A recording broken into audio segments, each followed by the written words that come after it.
Diana, Princess of Wales, has in fact been killed in that car accident. In Paris, there had been extreme concern. Diana was very seriously injured when she was taken from the West. On the night of August 31st, 1997, the world stopped. News of a car crash in a Paris tunnel spread like a shockwave, and within hours the unthinkable was confirmed. Diana, Princess of Wales, was gone at just 36. But even as the world mourned, a quieter drama was unfolding behind closed doors. What happened to her will after she died? And how has the legacy of her will continued to affect the present day? Join us as we look behind the headlines to uncover the truth about what happened to Princess Diana's final wishes. The woman behind the will.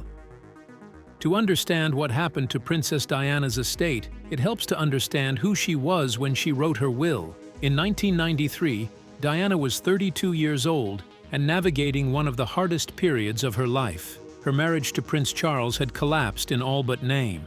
Their separation had been publicly announced the year before by Prime Minister John Major, and the intimate details of their broken relationship were being picked over by the media on a daily basis. Diana's father, Earl Spencer, had died in 1992, leaving her a significant inheritance. And with her father gone and her marriage effectively over, Diana sat down with her solicitors and drafted a legal will for the first time. Royal historian Marlene Koenig has described the document as unusually simple for someone of Diana's status and wealth. It was, by some accounts, fairly standard in its structure, though the sentiment behind it was deeply personal. Diana named her mother, Frances Shand Kidd, and her sister, Lady Sarah McCorquodale, as the executors and trustees of her estate. These were the two women she trusted most to carry out her wishes when she was gone. She also modified the will briefly in February 1996, shortly after her divorce from Prince Charles was finalized, replacing her former private secretary, Patrick Jeffson,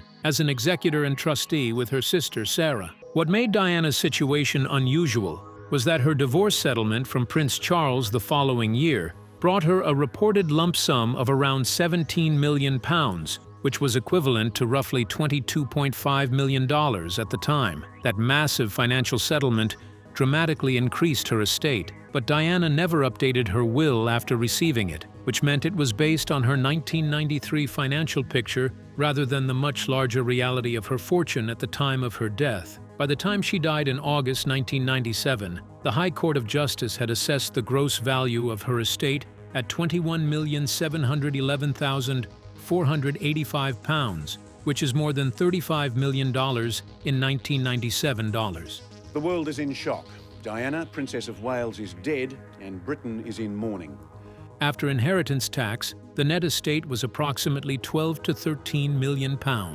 It was a vast amount, and every pound of it was sitting in the hands of two women who would soon make a very consequential decision about what to do with it. So the stage was set. Diana had a will. She had trustees she trusted, and she had a letter of wishes that spelled out exactly what she wanted done with her most personal belongings. But none of that would unfold the way she had planned.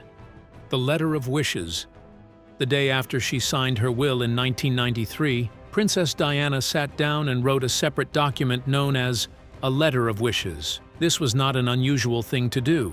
A letter of wishes is a document often written alongside a will to provide executors with more specific guidance on personal belongings and sentimental items that may be difficult to value or distribute through formal legal channels. It is meant to complement the will and to give the executors a clear picture of what the person actually wanted. Her letter of wishes was very specific. She requested that all of her jewelry and 3/4 of her personal belongings, which are referred to in British law as chattels, be divided between her two sons, William and Harry. She expressed a particular hope that when her sons eventually married, their future wives would be able to wear and enjoy her jewelry collection. That wish turned out to be remarkably prophetic. Prince William proposed to Kate Middleton with Diana's sapphire and diamond engagement ring. We've seen a royal frenzy since Prince William's engagement to Kate Middleton overnight. Kate has also been seen publicly wearing Diana's sapphire earrings and her tiara, and Prince Harry's wife, Meghan Markle, wore Diana's Cartier diamond bracelet during her 2021 televised interview with Oprah Winfrey,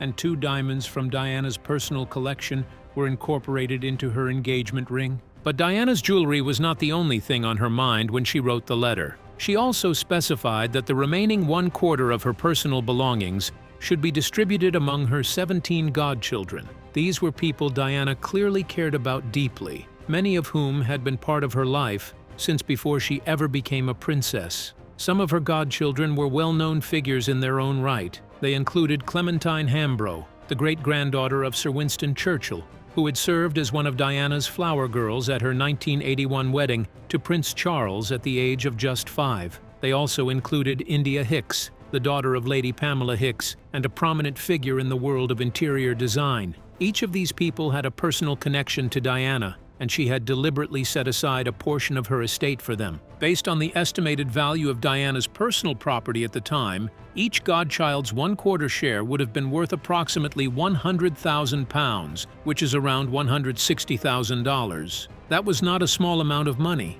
It was a meaningful, life-changing gift from someone who had clearly thought carefully about the people she loved and how she wanted to take care of them. And Diana's actual will explicitly directed her executors to give effect to any written memorandum or notes of wishes within 2 years of her death. In other words, the will itself pointed directly to the letter of wishes. But despite all of that, within just a few months of Diana's death, that letter was quietly set aside.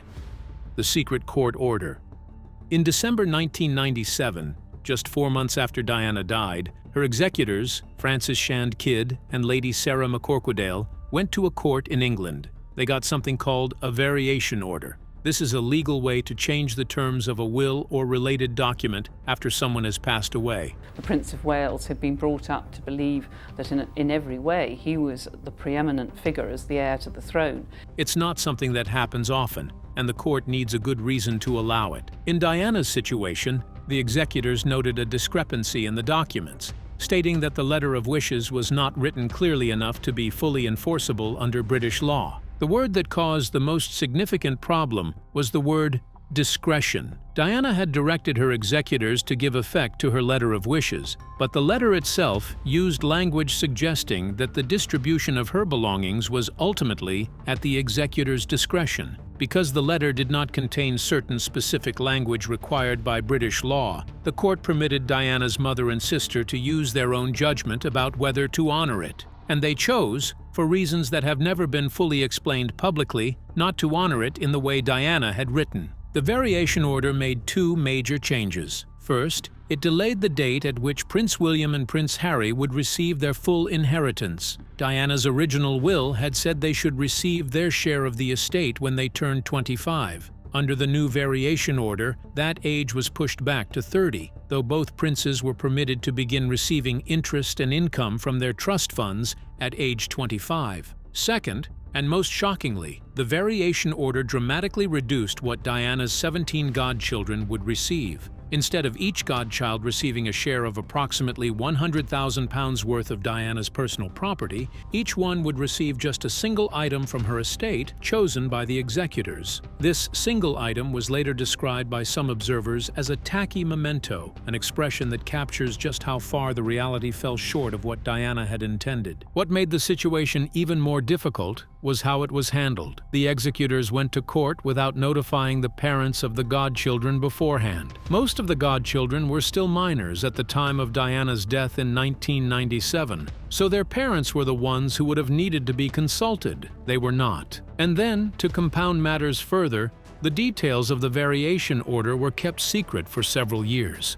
The public, the godchildren's families, and even the broader royal circle had no idea that Diana's wishes had been rewritten. The change only came to light later, through court proceedings unrelated to the will itself.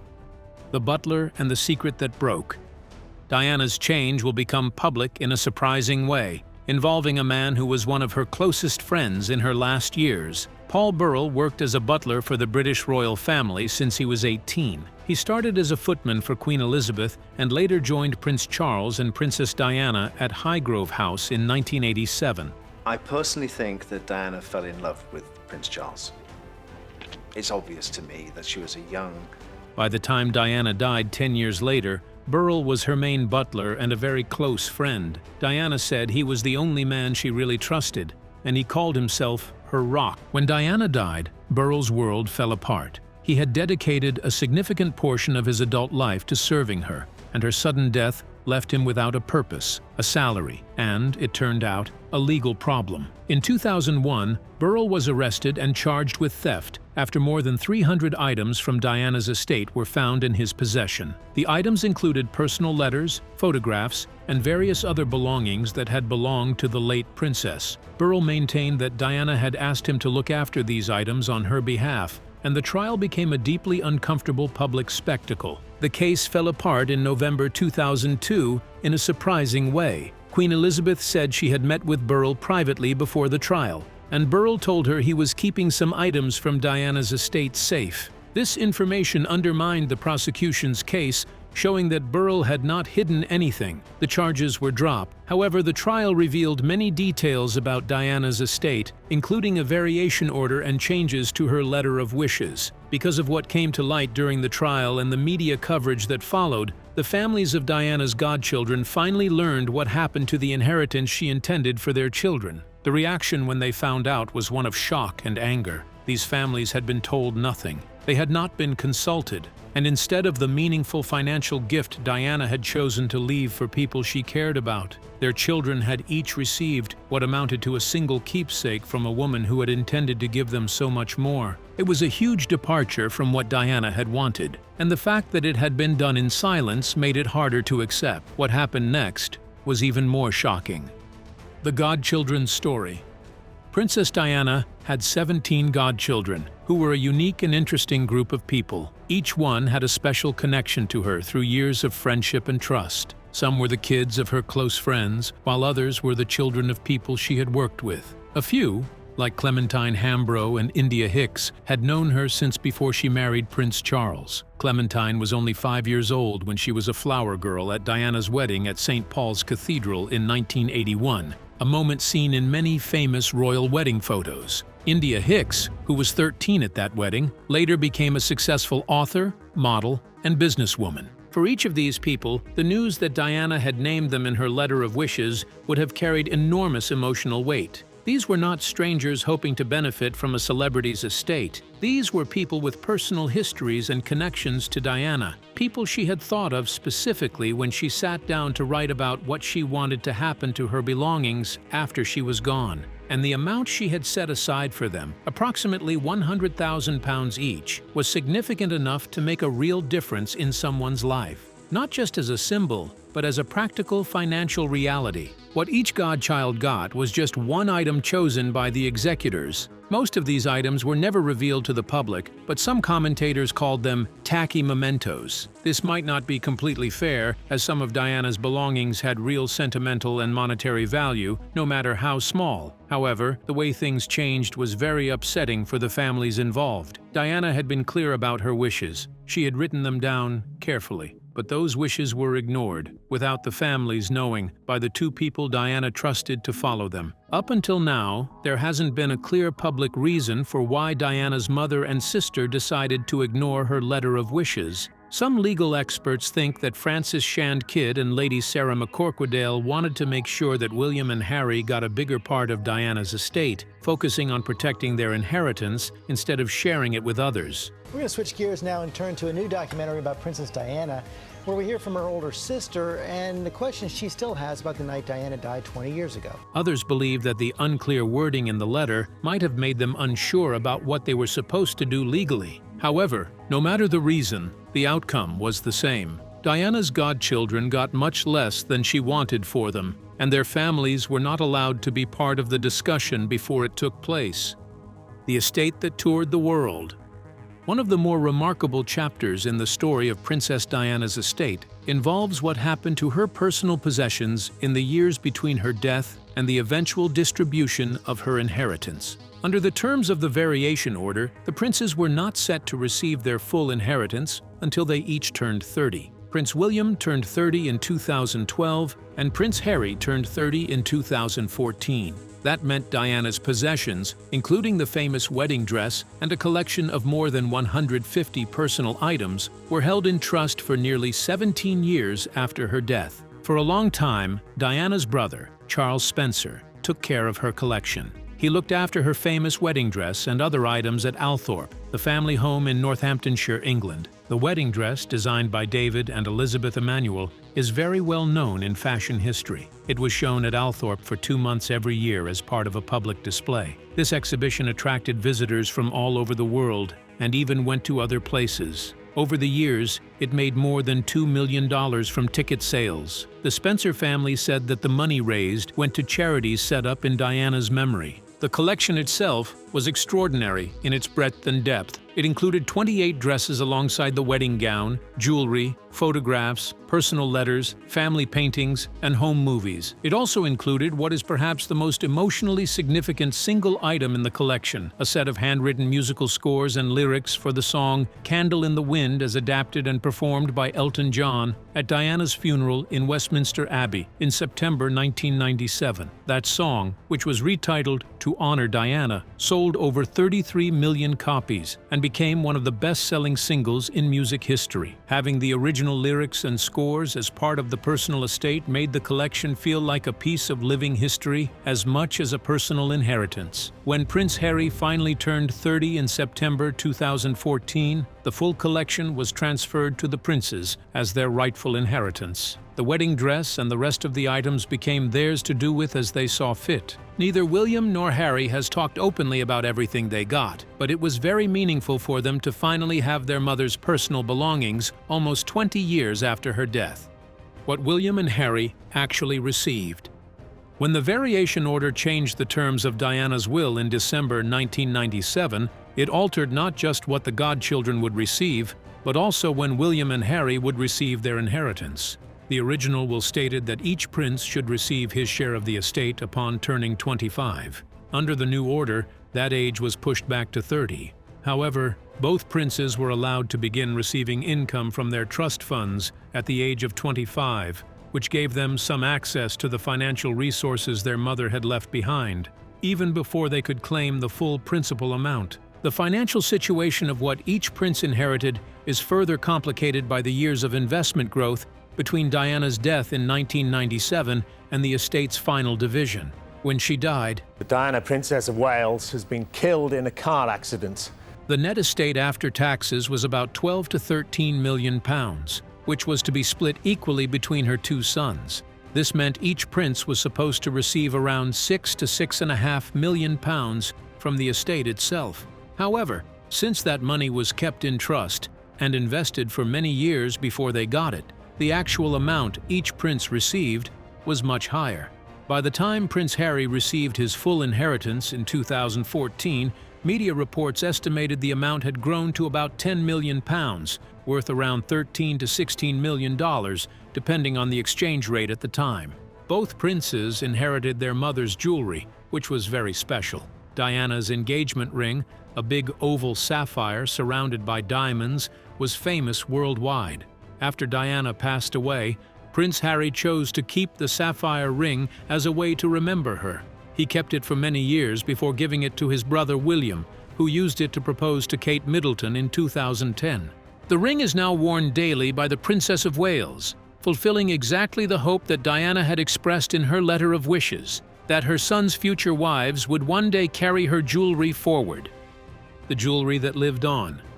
Diana's jewelry collection was one of the most storied and valuable in the world, combining pieces she had received as royal gifts, inherited from her family, and personally chosen and purchased over the course of her life. The collection included the famous Spencer tiara, which actually belonged to the Spencer family rather than to Diana personally, and so did not pass to her sons. But many other pieces were entirely her own, and they tell a rich story about her taste, her relationships, and her sense of self. The sapphire engagement ring is very famous and is often linked to Princess Catherine. Diana also had a Cartier watch that Prince William kept after she passed away, and he still wears it. Her collection included pearl necklaces, gold bangles, and delicate earrings. Meghan Markle wore an aquamarine cocktail ring at her evening wedding reception in 2018. It has a large light blue stone and was one of Diana's favorite rings. Meghan has also been seen wearing gold butterfly earrings and a diamond Cartier bracelet that belonged to her mother-in-law, which connects the two women in a special way.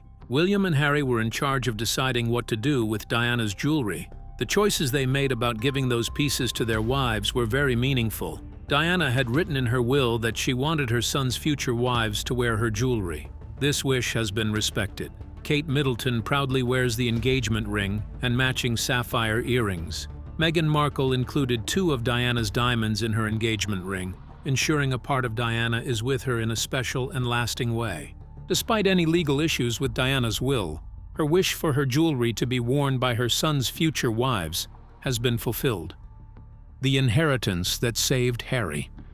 After Diana died, the details of her estate were kept private for many years. Only her family and the lawyers involved knew about it. In March 2021, Prince Harry and his wife, Meghan Markle, sat down with Oprah Winfrey for a highly popular TV interview.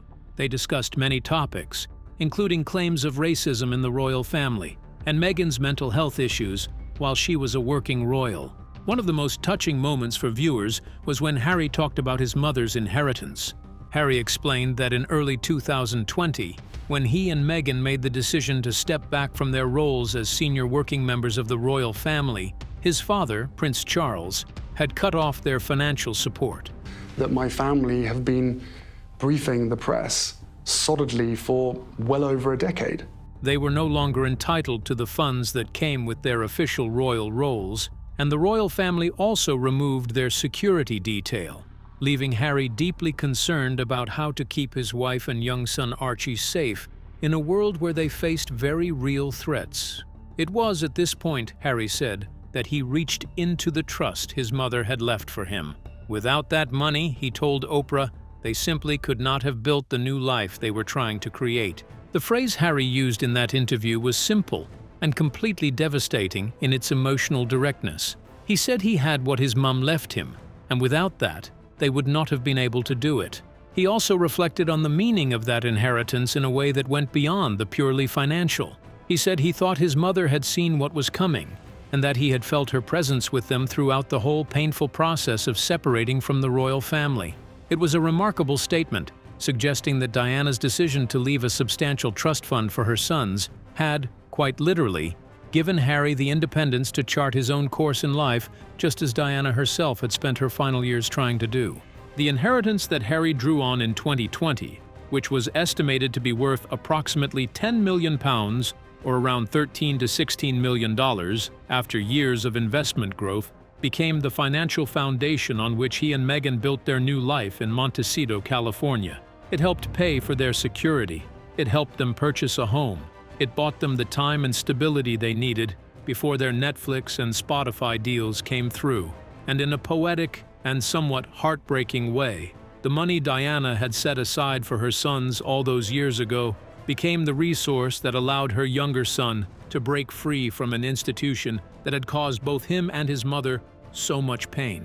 Many things have been said and discussed about Princess Diana's will and the changes made to it after she passed away. However, one important question still isn't answered. Why did Francis Shand Kidd and Lady Sarah McCorquodale decide to change Diana's wishes? They got permission to make changes in December 1997, just 4 months after Diana died. They didn't tell the godchildren's families. They didn't explain their decision to the public at that time. In the years that followed, neither of them gave a detailed interview about why they made that choice. Which part of Diana's story touches you the most? Do you think her executors made the right call in changing her wishes, or was it a betrayal of her trust? Share your thoughts with us in the comments section. Remember to like, share, and subscribe for more. Also, click the next video showing on your screen. You will enjoy it.